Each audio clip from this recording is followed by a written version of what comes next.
Bonjour, j'espère que vous allez bien, j'espère que vous êtes prêts et prêtes pour une nouvelle lecture. Ça fait longtemps, mais me revoilà. Et pour relancer les lectures, je vous lis un extrait de ce roman de Philippe Besson qui s'appelle En l'absence des hommes. Ça se passe pendant la Première Guerre mondiale, donc c'est dur aussi.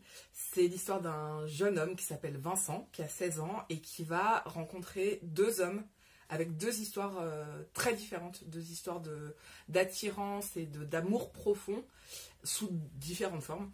Et là, je vous lis une scène de séduction que je trouve géniale avec cet homme qui s'appelle Marcel. Je vous la lis.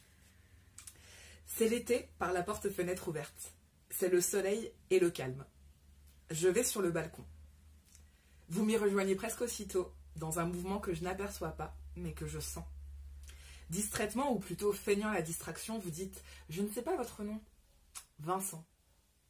Vous dites « C'est un joli prénom. » Je suis sûre que vous allez prononcer cette phrase avant que vous ne la prononciez.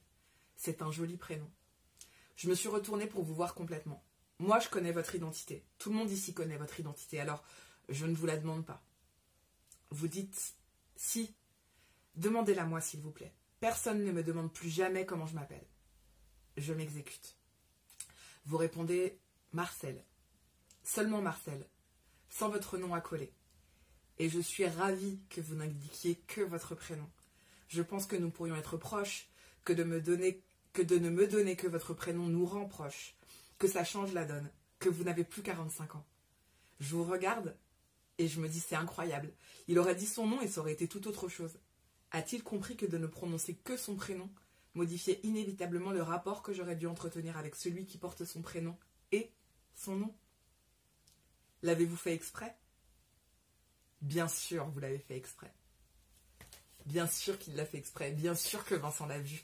Et vous, à quel moment vous avez vu que l'autre vous indiquait par un léger signe cette possibilité d'être plus proche, justement? Ça m'intéresse, racontez-moi en message privé si vous voulez. Ou en commentaire, si vous avez envie de le partager avec le reste des gens. Sur ces bonnes paroles, sur cette belle question, je vous souhaite une très bonne journée. Je vous retrouve dans quelques semaines pour une nouvelle lecture. À bientôt!